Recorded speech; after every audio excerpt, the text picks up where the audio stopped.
Welcome to episode 28 of Meet the GIMP. My name is Rolf Steinort and I'm recording this in Bremen, northern Germany. Today I have an interview for you. I'm talking with Joel Connu from the Linux Photography blog. And now I have a guest on my show. You know him already. It's Joel from Linux Photography blog. And Hi there. Hi Joel.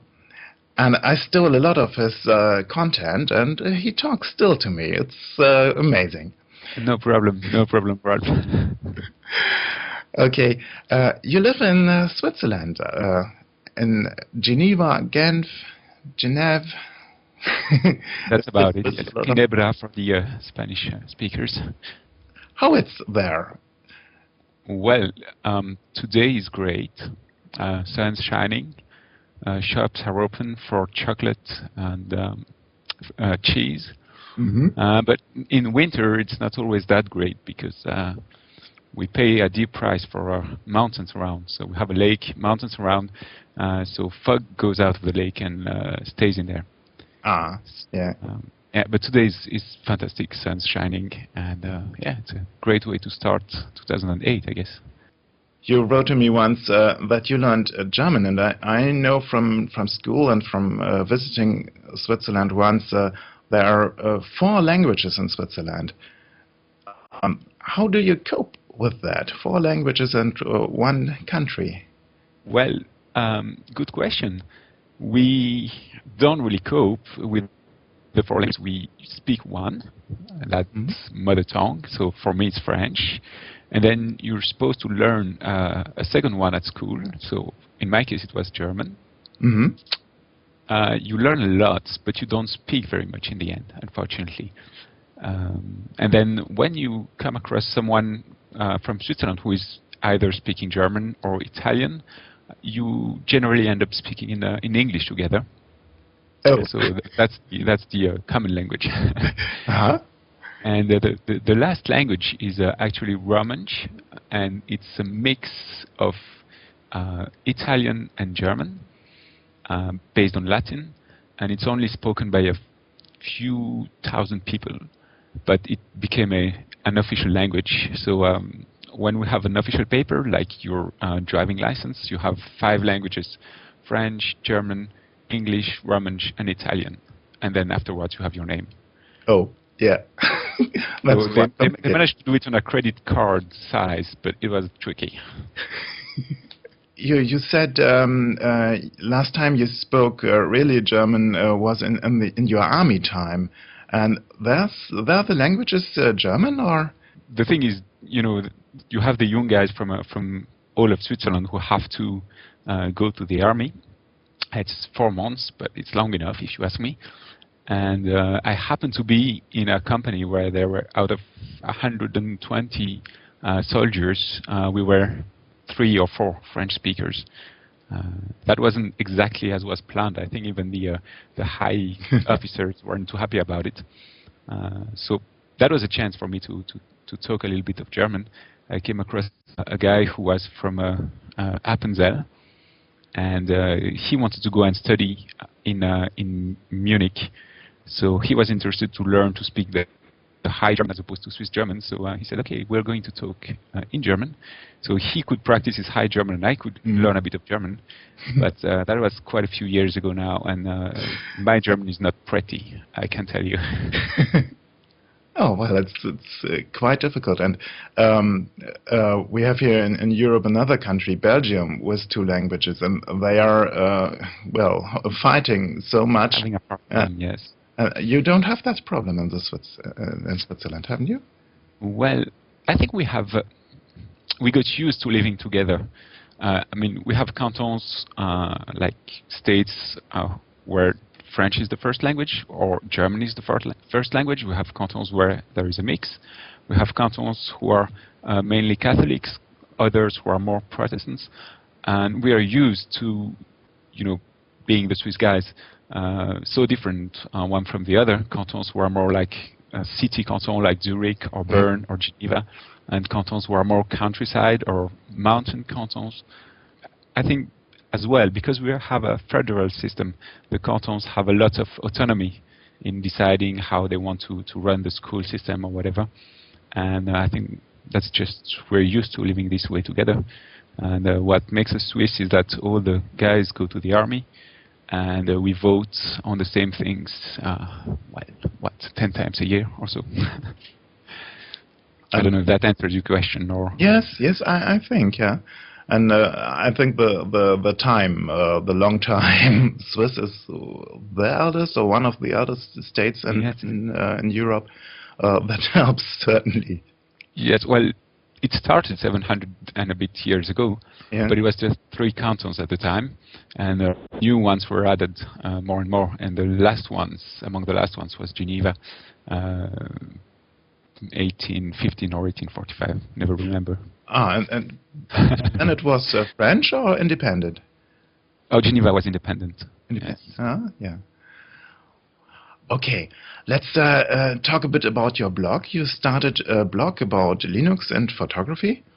Yes. Helpful stuff, I hope, is the undertitle. Exactly. And it certainly helps. It's on the screen now here, and the link is on the Meet the GIMP website and easily found in Google and so. Yes, I do have quite a good numbers of my visitors who come from Meet the GIMP. Well, you cover all the stuff about open source software and so, and I came across one thing there, and that's a program named CinePaint, and you are using CinePaint because it has 16-bit instead of the 8-bit that GIMP has. And I want to talk a bit with you about this 8-bit, 16-bit. Right. Let's try to say something intelligent about it. Yes. If you read up about GIMP and have the Photoshop crowd around, there are 2 arguments. First argument is the interface is full of beep, and the second one is GIMP has only 8-bit and is completely useless by that. And well, perhaps we should first talk a bit about what's this 8 and 16-bit stuff. Right. And well, what's the difference between 8 and 16-bit? Well, now let's try to concentrate and not start on a bad way. 8-bit, it basically reflects how much detail is used to code the nuances of colors in a or on screen. Yeah. And 8-bit really means that you have 256, if my maths are correct, levels of red, green, and blue, or possibly as well alpha, for each of the bits of your picture. And 16-bit means that you have, 65,000 and a few levels for each, or nuances for each red, green, and blue. Or alpha for each of the bits of your picture. These 256 steps, they add up because each color is made in an image is made out of red, green, and blue, and so you get millions of bad preparated here. Exactly. No, I mean, really, that's what you have. For example, when you choose your screen, if you choose, if you remember in the Windows days, you could choose if you wanted. Thousands or millions of colors, and millions was indeed 8 bits. Yeah. So my screen in front of me is a good monitor, but it has only 8-bit. Right, and yes. So and that's more than enough. Well, basically, where the 8-bit things comes from is that when they started doing imaging programs, memory was scarce, as I think it has always been, and so our human eyes cannot see more than 256 nuances in a color. So at the time, it was just logical to say, okay, we put as little memory as possible, but enough so that this goes far beyond what our human eyes can differentiate. So for your screen, for example, 8 bits is more than you need. Mm-hmm. Okay. But then my question is, well, when I see 8-bit, why should I use 16-bit in post-processing the image? Exactly. No, that's where the whole the whole argument, where we're touching the heart of the question. Yeah. Well, the thing is, you start with your file produced by your camera or whatever in 8 bits, but then you start to modify. So you have to change a little bit, adjust a little bit the white balance, or remove a little bit of red, or modify the curves a little bit, and so on and so forth. Yeah. And every time you do that, you ask your program to do some calculations and modify, whatever your colors or your curves or luminosity, or you call it. And as a result, it's always well, you have two things. One is maybe you go a little bit too much on one side or the other. If you shift out of this area, you're getting the image too dark or too bright, then you have 0 or 255, and that's the limit. There is no whiter than white and no blacker than black. Yes, but that's not going to change if you put that in 16-bit. Yeah. But you have more leeway. Yeah? My argument was the calculations will be approximated. Yeah. Okay. Yeah. So you lose quite a bit of nuances if you always approximate all of your calculations on 256 levels. Yeah. So that's one thing, you lose a few nuances. And the other thing is that gives these gaps in the histogram. When you look at the post-processed image in 8-bit, you see the histogram, and you have this nice curve and a lot of empty spaces between. Exactly. Yes. Oh. And at the end of that, you don't have 256 levels anymore, but you go down to maybe 200, 220. Yeah. And that starts to really, then you start to see the difference. Yeah. So if your image is well on 256 levels, that's fine. It's more than our human eyes can see as nuances. But if you start to go down to 200 or 220, then you can start to have places in your image that are flat. They've lost the nuances. Yeah. And that's, okay. Well, that's a good argument. And well, I said the same stuff about taking pictures in RAW and then processing them in RAW or other programs. Well, that's exactly the same thing there.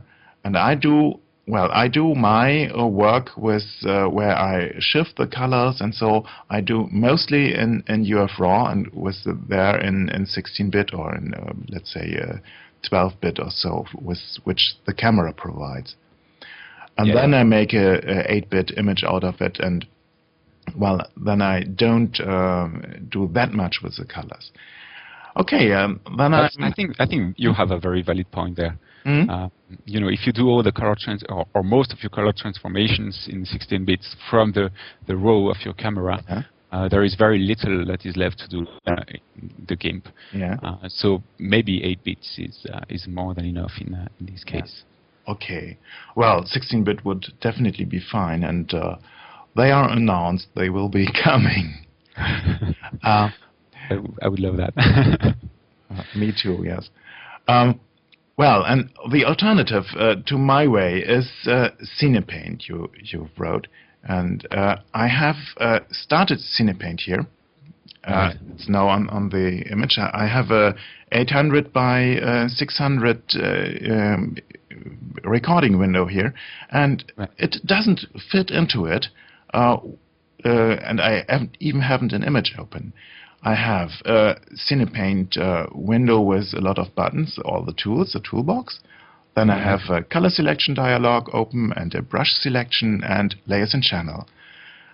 It looks very familiar, and also this explosion of windows popping up on the display while starting that. That was also familiar. It reminds me of an old version of GIMP. Yes, that's what it is.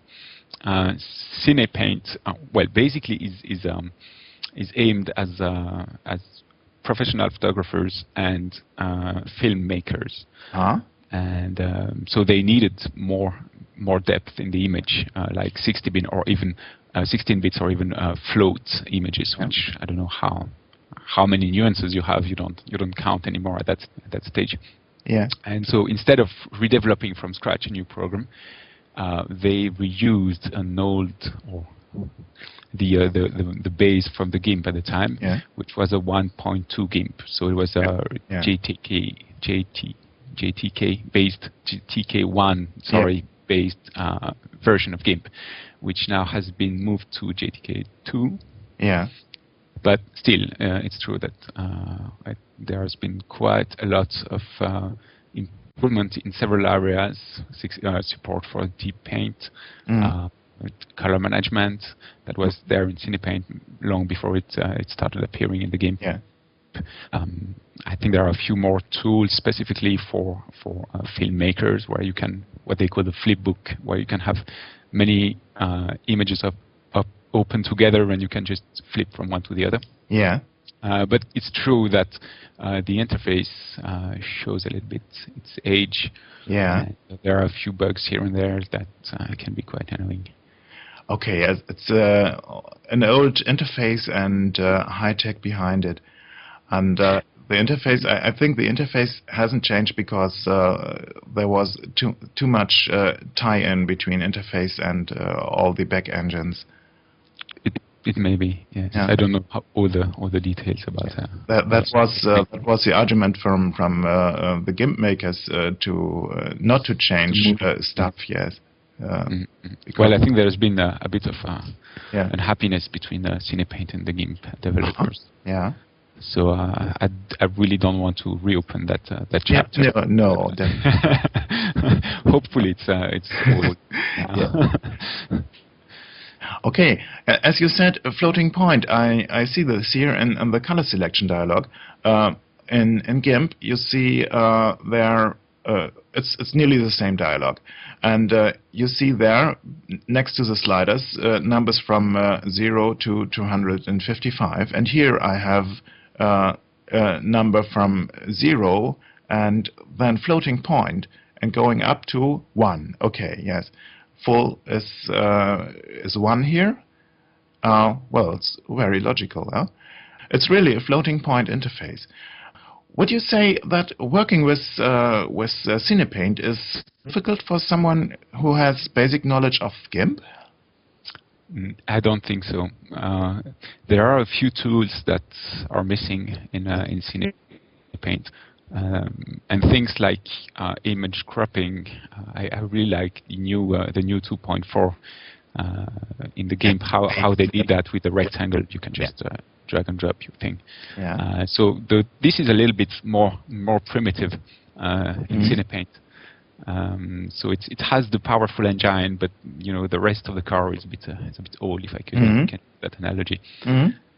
So what I do personally is when I just want to have a quick feel for how good an image is, I would fire the GIMP and just quickly touch up a little bit the curves and crop and rotate and all do the basic post processing, not so much with high quality in mind, but with the idea of let's just get a feel if this image has the potential to become a keeper and maybe a printer. And then, if really I'm happy with it, and I say, okay, look, that's a great image, then I would fire CinePaint and redo the same steps, but in 16 bits. Yeah. So I can maximize the quality, or decide that this image is not worth, and just forget it. Yeah. Well, or one could do a different workflow and start with doing the colors right in CinePaint, convert to 8-bit, and do the rest in GIMP. Exactly. But then, if you want to print again, you will have to convert your printer ICC profile. And again, this is done in CinePaint. I don't know about the GIMP. Yeah. I'm used to doing it in CinePaint, so I try to do everything in there. Okay. Well, it's a versatile tool. You can, I think, one can have a lot of different workflows with it. Oh yes. Hmm. Ah, well, There is, yeah. if you don't mind, Ralph, there is one more point where this 8 bits versus 16 bits issue is getting tricky. Is if you convert an image to black and white. Yes. Because in that case, black and white means from, if you have 8 bits from the dark to the complete white, you have 256 levels. And if you start tweaking that very quickly, will you lose nuances? Yes. And black and white is really an issue where I think there is no real way to have enough nuances if you stay in 8 bits. Yes. So that's the case where really 16 bits is necessary. Okay. Yes. I'm just trying to make your life harder as a GIMP user. Oh well, I was never really satisfied with my stints into doing a black and white image in GIMP. I have a lot of experience in the darkroom with black and white. Well, that's 20 years old, but I still know what I want. And well, okay, yes, to get a really smooth gradient is very difficult. Yes, I would really like you to maybe to try to I don't know, take an image and see the channel mixer in GIMP, how much of each of the red, green, and blue layer you want to use, and then redo the same steps in CinePaint. You have a menu. The channel mixer? You don't have a channel mixer, unfortunately, but in image channel ups, you have decompose, where your image will be separated in red, green, and blue components, and then you can recombine them in 3 layers and change the opacities. So that's typical CinePaint. You can do the things, but okay, it's a bit rough at the angles. So you can get some sort of a channel mixer in 16 bits. So I don't know what you have as a printer, but if you have experience in the darkroom, it'd be interesting, I think, for you to try to do the best you can with Linux and maybe even CinePaint, and see what you can get out of it. If you get the same feel and the same quality than what you could get in a darkroom, or if it's not there yet, simply put, with digital photography. Thank you very much for this interview, Joel, and I'll hope to be able to steal something more from you. Please feel free, no problem. And I'll send you my visitors over to your blog. Okay. As soon as you put this interview on your blog, I will just make a link and make sure that I'm known to be on Meet the GIMP. Okay. Thank you. Okay. Thank you, Ralph. Take care. To Switzerland. For me, talking to Joel gave some new insights, especially about the importance of going to 16-bit. All the images during the podcast were made by Joel. Visit his website. He has a lot of useful information, and I can't translate everything into video as I have done with some of his stuff. Another good source is, I hope, meetthegimp.org. And if you want to contribute to meetthegimp.org, please come and write me a mail at info@meetthegimp.org, and I'll give you an account, and you can publish your thoughts and your tips and links and so on about using open source software in photography. And I'm also glad about any other feedback to this show, especially with a new thing like an interview here. Did you like it, or was it boring? Please leave a comment at meetthegimp.org or write me at, I say it again, info@meetthegimp.org. And this was it for this week. I hope to see you again next week. Goodbye. Photocastnetwork.com, your photography resource in the podosphere. Photocastnetwork.com